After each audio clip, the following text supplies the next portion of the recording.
Good afternoon, and thank you for joining us. My name is Tina Tebow. I'm the Director of Media Relations for the province of Nova Scotia, and I will be your moderator for this afternoon's news conference. Joining us today, the Honourable Jeff McCullen, Minister of Business, the Honourable Steve McNeil, Premier of the province of Nova Scotia, and again, Dr. Robert Strang, the Chief Medical Officer of Health. Again, today we will be taking questions from reporters on the phone. The Premier will go ahead and start now. Go ahead. Thank you, Tina, and welcome to Minister McClellan, who is with us. He'll have a bit to say on supports that we want to provide to businesses in Nova Scotia.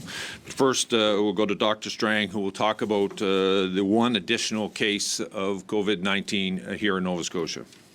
Thank you, Premier. And yes, today we have one additional case. Like other cases, it is related to travel outside of the country.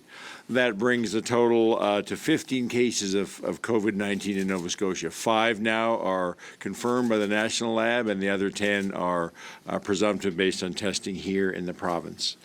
Those cases are located in communities across the province. The age ranges we're dealing with are people from in their 20s to their 70s. As I said yesterday, we had one case of a hospitalization. Everybody else remains recovering at home under self-isolation. In all of our cases, public health has done extensive contact tracing. So we identify people who have been in close contact, and any of those individuals are then put on self-isolation for 14 days. They monitor their health, and public health checks in with them on a daily basis. We continue to test significant numbers of people. To date, we've now had almost 1,550 negative test results. So as the numbers of cases, I fully expect they're going to continue to happen and will rise. We're all likely to see community spread within Nova Scotia, and we're actively working now to expand our surveillance system to detect any such spread. I just want to touch bases on a couple of other issues that we've talked about throughout the week. One is around N95 masks. We know that the virus that causes COVID-19 is a respiratory virus spread by what we call droplet spread. The science and the global experience with COVID-19 tells us that regular routine care of patients with this type of virus can be safely and appropriately done with personal protective equipment consisting of surgical mask, eye protection, or goggles, gowns, and gloves. This is absolutely consistent with the World Health Organization and national recommendations for infection control for COVID-19. For this type of respiratory virus spread by droplets, N95 respirators are only necessary when conducting specific, what we call in medical language, aerosol generating medical procedures. The most common one would we'd have to put a breathing tube down somebody's throat. With this pandemic, there is an increasing global demand for masks and equipment. And it's very important that the use of all masks, including N95s, is only done when appropriate and necessary. We are working with our federal and provincial territorial partners to secure additional supplies of personal protective equipment, and there's a bulk order for that actually going in today. And we're also reaching out to other industry partners outside the healthcare sector, such as the construction industry, for any additional supplies of things like N95 masks that they might not be using at this time. I'd just like to shift quickly to 811. 811 continues to experience high call volumes, and we're working very hard to build capacity and respond as quickly as we can. But it's important that I want to remind Nova Scotians that we need to use 811 only when necessary. So if you're just looking for basic information on COVID-19, please go to the government website, novascotia.ca/coronavirus. If you're concerned you may have symptoms that could be COVID-19, use the 811 online self-assessment tool first. It will give you some direction. And then if you screen in through the online tool, then you can call 811 directly. They'll do a further assessment, and as necessary, will direct you to one of a number of COVID-19 assessment sites that have been opened up by NSHA around the province. The other piece is for people who have other health issues that are not related to COVID-19, 811 is still there for you, and you need to call 811 if you think you need some direction about what kind of care you might need. I'll hand it now back to the Premier. Thank you, Dr. Strang, and on behalf of all Nova Scotians, let me just say thanks for the tremendous work that you're doing, and please pass on to your wife and children our appreciation for their sacrifice and the work that you're doing on behalf of all of us. I appreciate it. If I can say, I said to Yale last night, I'm only the face of this. There are hundreds and hundreds of healthcare workers and public health folks working 7 days a week on this right now. So thank you. And I want to echo the doctor's comments and offer my thanks to many of the frontline healthcare workers, home care workers, pharmacists, who across the province are responding to Nova Scotians and not only for COVID-19 but for other health challenges in a very stressful environment. And we want to say thank you for your continued professionalism and say thank you to your families. I know your loved ones are sending you out the door in the morning to go to work with a higher level of anxiety than would have been a few weeks ago. So on behalf of all of you, on behalf of us to all of you, just let me say thank you, and to all Nova Scotians who have been working diligently to take care of one another. It is critical that we continue to think about our neighbors, think about our family and friends, know of someone who is in our communities that may not, quite frankly, be living alone, may not have family around, to pick up the phone, call them, reach out to them. Even though you may not have physical contact, any contact and point of contact that you make to a neighbor is important. And we want to just say, continue what you've been doing. We can't become complacent. As Dr. Strang has said many times, we're at the front end of this. This is coming to our province at a greater rate. And we need to make sure we continue to do the due diligence that we've been doing, and caring for one another is probably as important as any medical intervention we're going to make. That contact of kindness really does matter and goes a long ways. I also want to say to the business community that is out there, we recognize these challenges have created a lot of pressure on you. Whether it is a small or medium or large-sized business, we want to tell you that we are here and working with you and thinking with you. We're working with our national partners. We appreciate what has happened at the national level with the national government and our national banks when it comes to individual mortgages. We need them to take it a step further. We need them to look at commercial loans that are out there. Our business industry, our business community needs your support. We shut down really retail in this province. We shut down the restaurant sectors. All of those are sitting there, small business owners who have rents to pay, to people who have corporate loans. We need those corporate loans to be deferred for a period of time so that the landlord can defer the rents to those small businesses. It'll be critical in order to keep them in business as we go forward. So we want to continue to work as a federation, across the federation, with our partners, with all provinces and national government, and work with the national banks to ensure that we as a country come through this, but at the same time we will have the ability to respond economically in a very short order when public health gives us the ability to begin to allow our economy to move forward. So we're going to continue to fight on behalf of Nova Scotia companies, but indeed on behalf of the Federation, that we provide some support on those commercial loans that can allow the supply chain to be relaxed a little bit and take pressure off our small business community, who we've literally closed down for public health reasons. And today we're here with the Minister of Business, so there are some things that we specifically can do as a province. And I want to thank Minister McClelland and his team at Department of Business for their tremendous work. And I now will turn it over to him. Thank you, Stephen. Good afternoon. I've put together a rapid response team to begin identifying ways to support our businesses during this time of uncertainty. We have been working with the Chambers of Commerce, Crown corporations, our provincial and municipal partners, and our tourism stakeholders to better understand the needs of small and medium-sized businesses. Our focus here today is on those most impacted. Today, we are announcing $161 million to immediately address cash flow and access to credit for Nova Scotia small and medium-sized enterprises. Effective immediately, we will defer payments and interest for government loans, including those under the Jobs Fund, the Municipal Finance Corporation, and Housing Nova Scotia. Government will defer business-related fees until June 30th. A list of those fees will be posted online in coming days. Worker compensation premiums will also be deferred, keeping $60 million in the hands of Nova Scotia businesses as well. Loan payments under the Small Business Loan Guarantee Program, administered through the Nova Scotia credit unions, will also be deferred until June 30th. We are enhancing that very program, making it easier for small businesses to access credit up to $500,000. For those who might not otherwise qualify for a loan, government will guarantee the first $100,000. For those employees and small businesses who are now working from home, we want you to have the internet access that you need. We've already committed $46 million to expand internet access across the province.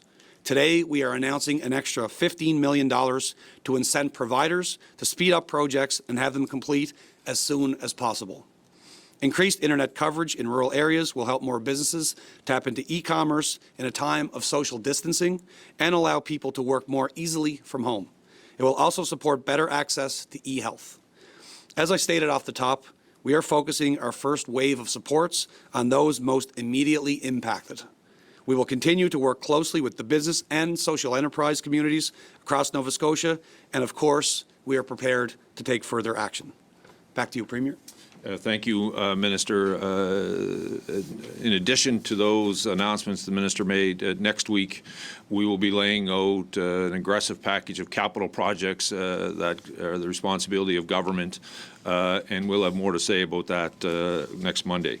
As well today, in addition to what the Minister just announced, to our students who are concerned about making payments to their student loan, as of March 30th, we will suspend Nova Scotia student loan payments for 6 months until September 30th. Students do not have to apply. That will be automatic, become effective on March 30th. Effective immediately, all loans through the Fishery and Farm Loan Boards will be deferred until June 30th. I've instructed a special prompt payment process for small businesses who do work on behalf of government. This has already resulted in 5-day turnarounds for payments to small business, not the traditional 30 days. This new system will put cash in the hands of our small business operators and their employees.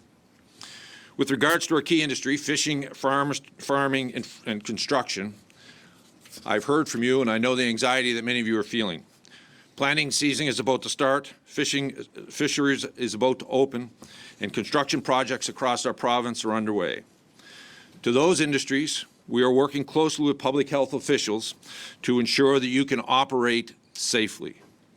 Your sector is an important part of our economy. We want them to continue to provide employment and keep the economy moving while public health advice, including social distances, is followed. We all need to do our part to prevent the spread of this virus, but it's important that parts of our economy that can operate need to continue to operate to provide the support for families across our province, and we can do so in some of our sectors by following the advice from public health. So again, to Dr. Strang. Thank you, Premier. So it's important to remember where this is the end of week 1. We're into this for many weeks.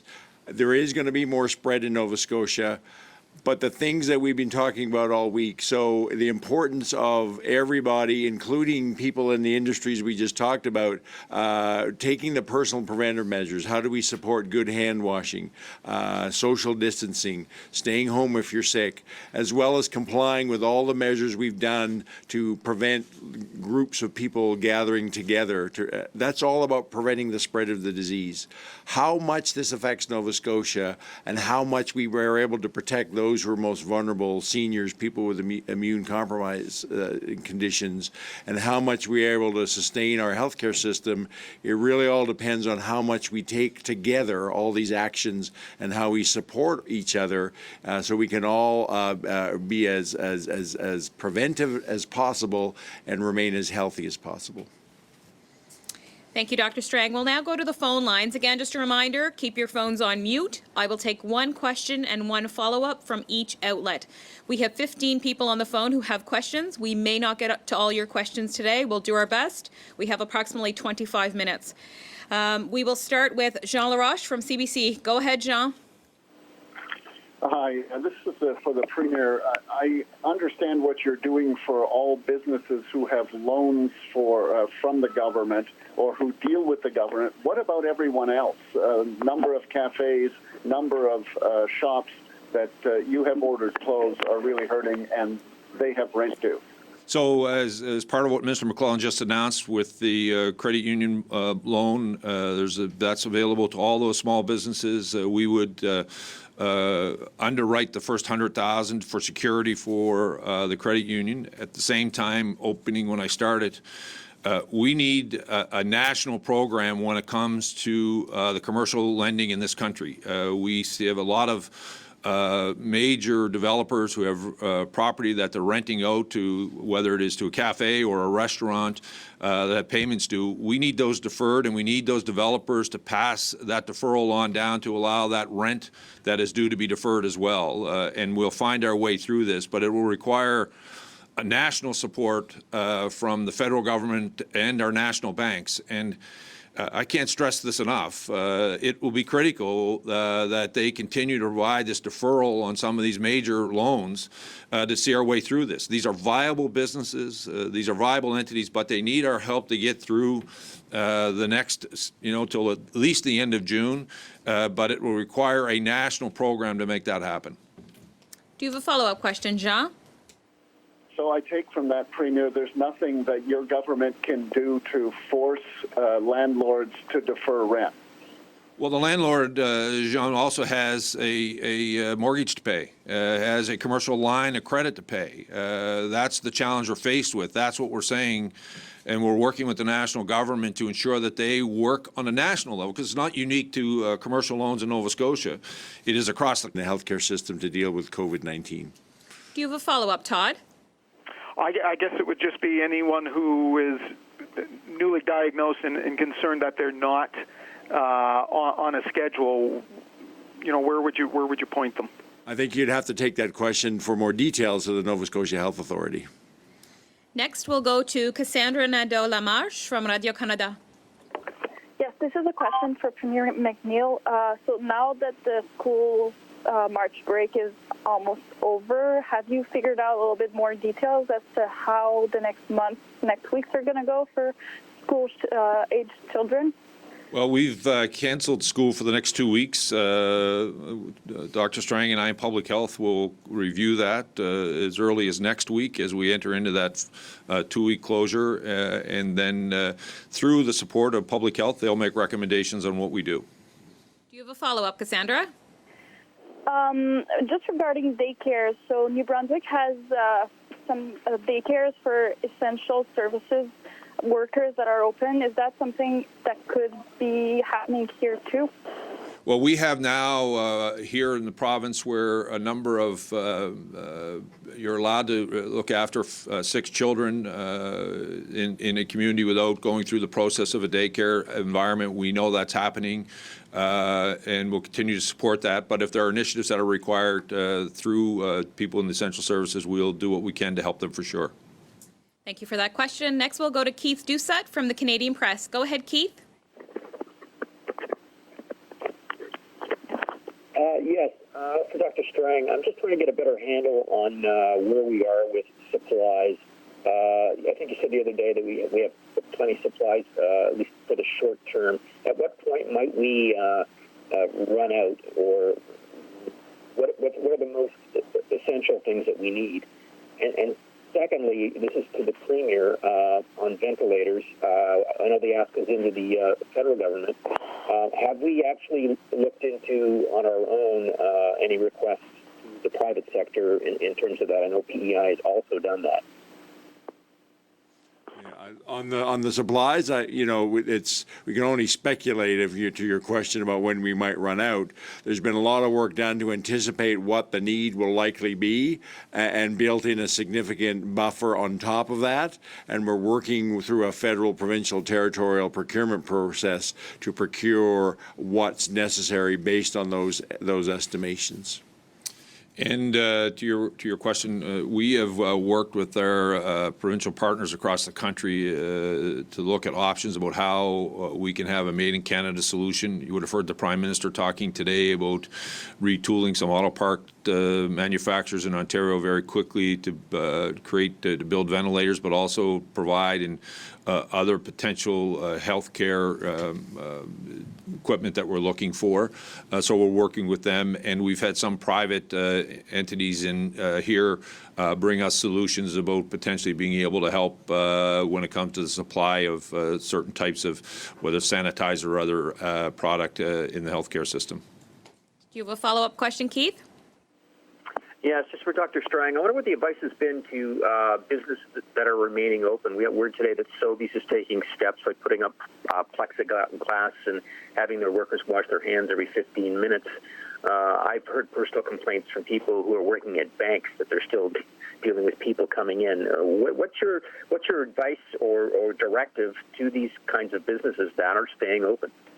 So we've given broad public health advice that we've said there's a whole range of businesses that we have closed down because that's where large numbers of people can gather.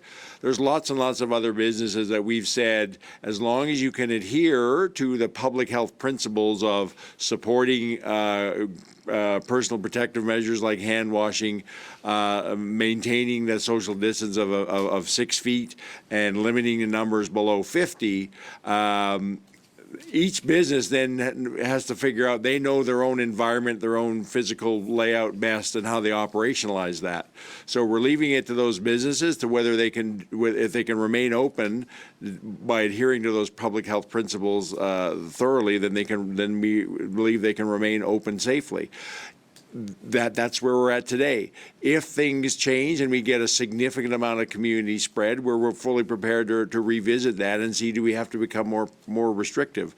But as you heard from the Premier earlier, this is about finding the appropriate balance. What do we need to do to minimize the spread of the disease, but also we need to do things that minimize economic and social disruption. So we're continually looking at that balance, and we will adjust as necessary depending on how significant the spread of COVID becomes. Next, we'll go to Frank Campbell from the Chronicle Herald. Go ahead, Frank.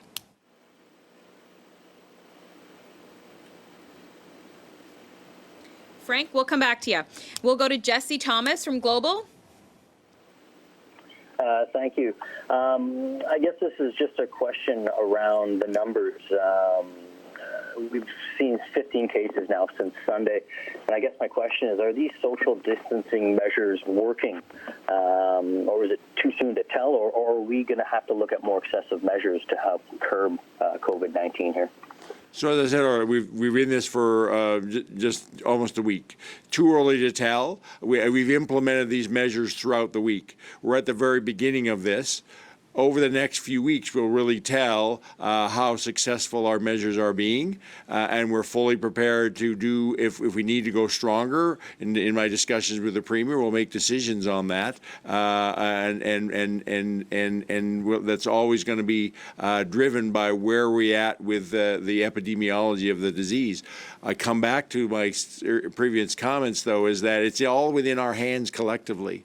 That if we do all the things that we've been talking about all week, social distancing, personal protective measures, those together, if we all do them well, can have a significant reduction on the transmission of this disease within our province. Do you have a follow-up, Jesse? Yes, thank you. I do. Dr. Strang, you mentioned just off the top about increasing surveillance systems to detect such spread, and maybe that involves gathering more data. We've been asking for more numbers about people coming home, how many people have been in self-isolation. We don't have those numbers. I think people want to hear those numbers to understand, the severity of this. But I guess my question is what are these increases to the surveillance system? What does that entail? Well, there's a group of people meeting this afternoon, so we're looking at those. What are our options about starting to do some testing of Nova Scotians who haven't traveled? We haven't landed on any final decisions there. We always have to do that in what's feasible. What can we do within the capacity within our lab? And the lab is rapidly working to almost double its capacity. So those are discussions that are happening now and throughout the weekend. And we'll when we're ready to make some or to roll that out, we can talk in more detail. Thanks, Jesse. Next, we'll go to Lindsay Armstrong from All Nova Scotia. Go ahead, Lindsay. Hi there, this is a question for Dr. Strang. Yesterday you said you were expecting the cases to jump in the coming weeks with the end of March break. Is there a plan to increase testing capacity to cope with this? So as I said, right now we're actively looking at doubling. Right now we can do about 250 tests a day in the lab. They're looking at things they can do around the different staffing models, using different types of procedures within the lab, and their target is we can get up to between 400 or 500 tests a day. Do you have a follow-up, Lindsay? Yes, are you considering drive-through testing? Manitoba, BC, Quebec, Ontario now all have these options. Are we considering that here? That's not off the table. It's in the mix of all the things we're looking at. We need as we continue to what is the appropriate approach to testing. Thank you, Lindsay. Next, we'll try Frank Campbell again from the Chronicle Herald. Frank, are you there? Moving right along, we will go to Sharon Montgomery from the Cape Breton Post. Go ahead, Sharon. Oh, hi. Good afternoon. This question's for Dr. Strang, please. A lot of Cape Breton businesses have signs posted asking people, if possible, to pay by debit or credit card. We're wondering if this measure was recommended to the businesses in the communities, and if you are recommending that people also use this practice when possible. We haven't made a specific recommendation on that. It's one of the areas we've left up to businesses. Whether you use a debit card or money, there's still hands involved, knowing that there's probably more hands and money than a debit card. It's a reasonable idea, but there are people who are more in our community that don't have debit cards, and we have to make sure that everything we do, we're as much as possible, we're trying to make sure that parts of our communities aren't left behind and further marginalized and made more vulnerable by some of our measures. Sharon, do you have a follow-up? Well, yes, please. We're also noticing people are actually posting videos online washing their money. Will this help? I can't. I don't have any information on whether washing your money or not is effective. It would entirely depend on how you wash it and what you're using to wash it. Next, we'll go to Samuel Riches from the National Post. Go ahead. Hi there. This question is for Dr. Strang.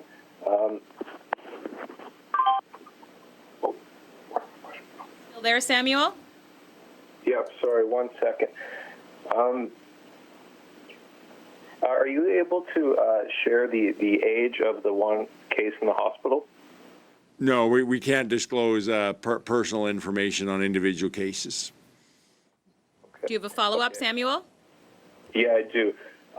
Can you speak a little to the need for young people to exercise caution right now and how it's not just the elderly who are susceptible? Absolutely. Thanks for that question. So this disease, first and foremost, while we talk about who's at greatest risk, it can affect everybody. We're certainly seeing that there is some percentage of people, even in their 20s, that are getting severe disease when we look at other jurisdictions. Younger children, by and large, seem to get mild disease, although there is a small chance of more severe disease. But as you get older, the risk of severe disease becomes greater. But there's certainly young people and middle-aged people should not be complacent. The other thing is that I would encourage everybody, regardless of age, it's not just about protecting ourselves. Everything we do, hand washing, social distancing, we need to be especially protective. There are many people in our communities who, because of age or their underlying health issues, that are most vulnerable for severe disease. So we also have to think about how are we protecting them as well with all the things that we're talking about, whether it's hand washing, social distancing, staying away, maybe dropping off food on the doorstep doorstep, but to support them, but not coming in close contact. We have approximately 10 minutes left. Next, we'll go to Natasha Pace from CTV. Go ahead, Natasha. Hi. I think this would be for Dr. Strang. We're hearing from some people they had symptoms of COVID-19 in early February, so that would be a few weeks before the first Nova Scotia test. Is it possible that COVID-19 was actually present in our communities weeks before it was first diagnosed here? I never say never. I was taught that in medical school, but it's highly unlikely. We also remember we're just still just on the downward slide, but we're still in flu season. Every winter we have a number of respiratory viruses, and the symptoms of COVID are really not much different from any other influenza or any other respiratory viruses. So it's much more likely that they had influenza or one of these other common seasonal respiratory viruses. Do you have a follow-up, Natasha? I do. Halifax Transit just announced this afternoon, about an hour ago, that they were reducing bus service by about 30% starting Monday. I'm wondering if there's any concern, perhaps the Premier can answer this, about essential workers or healthcare workers getting to hospitals next week. At this point, no. We've seen tremendous support around communities when it comes to our healthcare workers and providers, community members offering to babysit, offering to provide support for kids that have been home for healthcare workers. But at this point, no. But we'll be keeping an eye on it to have a look and see if there's another role that we can play when it comes to ensuring that if the bus service interruption is causing a problem with that we can take steps. Thank you, Natasha. Next, we'll go to Tim Bousquet from the Halifax Examiner. Go ahead, Tim. Well, I'm not sure who this is directed at, but one of the largest private employers in the province is Michelin, and I understand that all three plants are up and running, and that's a 24-hour-a-day operation with far more than 50 people working in one location at a time. I'm wondering if you have any comments on that. Minister McClellan. Yeah, sure. Thanks, Tim. Very important and I think symbolic employer here. The Michelin footprint and the Michelin family have been here for generations in the province, and I had the opportunity to speak to their lead here in Nova Scotia, Andrew Much, this morning about what the impact is on their operations, the three that they have, and what they're going to do in terms of mitigation and in terms of their plan to move forward and continue as much production as possible. Obviously, everyone in the province, small businesses, corporations, all Nova Scotians are adhering to the warnings and the protocols by Dr. Strang and his team, as well as the Premier and what people have been advised to do.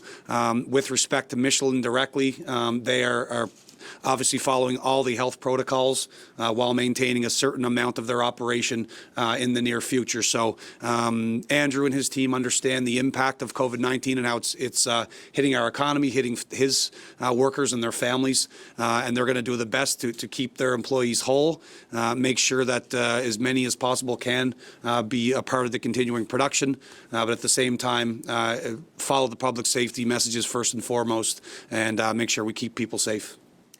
Do you have a follow-up, Tim? I do. In terms of deferment of loan payments and utility bills, which is happening with Nova Scotia Power and Halifax Water and other utilities, isn't this just pushing the economic impact down the road a little bit, where people are going to be faced with double payments or large interest payments down the road, as opposed to right now? Is simply deferring these payments the best approach to this? It is actually taking the pressure off now for a period of time, and what would allow for the lender as well as the person renting from them to negotiate longer terms to pay back what would be owed. It wouldn't be paid back on the first month of operation. It would be extended over a period of months and potentially years. That would be something that would be worked out between the individual business who's renting from that corporation and, quite frankly, the terms that the bank would provide for the loans. Thank you, Tim. Next, we'll go to Bill Martin from Six Rivers News. Thank you. In recent press releases with each incident or increase in the number of cases in the province, You specifically had said there were no cases in northern Nova Scotia. Today's press release did not say that. Are we to assume that this is the first case today now in northern Nova Scotia? No, I don't. I'm trying to take the attention off any specific part of the province. What we want people to understand is that we have cases in communities across the province, and we will continue to get more cases. I don't want to give one part of the province false reassurance that they don't need to do all the things we're asking them to. We have to be from Yarmouth to Amherst to all the way to Sydney. We all need to be prepared and working together. Do you have a follow-up? Yes, indeed. Thank you. Dr. Strang, I appreciate that. But where you specifically had told the public that there were no cases in northern Nova Scotia, it can't help but perhaps lull them into a false sense of security. It's the last remaining area of the province without a case. So if today's case is from the north, it would end any speculation in that regard. Part of the reason we moved off that message is because of that risk. We're concerned about a false sense of security. We will get cases throughout the province as time rolls on. Thank you. Next, we go to Timothy Gillespie from South Shore Today. Go ahead, Timothy. This is for Dr. Strang.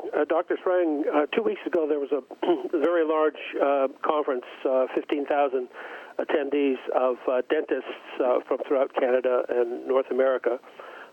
There were 4 COVID-19 cases linked to that event, and Dr.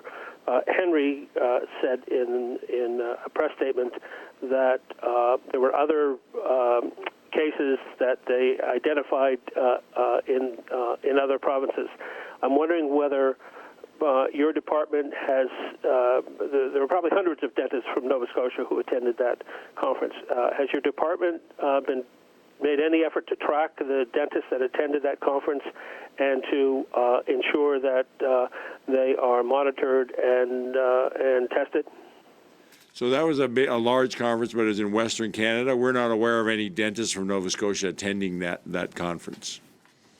Thanks, Timothy. Do you have a follow-up?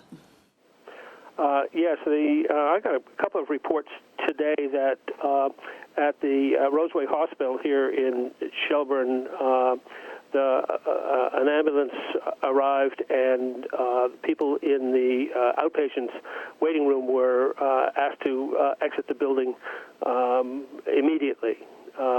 Nobody has ever heard of that happening before. I'm wondering whether there was an incident, a COVID-19 incident at Roseway today. Nothing's come my way. I don't get informed about all local level issues like that. My office is made aware when we have the people that are testing positive for COVID-19. The health authority has robust procedures in place for ensuring the safety of both patients and healthcare workers when somebody who's suspected of having COVID-19 comes in for testing, or if they come into the emergency room, as we said yesterday, when the case that needed to be hospitalized, appropriate infection control steps were taken from the moment that person was engaged by EHS all the way through till they were in the COVID unit in the Halifax Infirmary.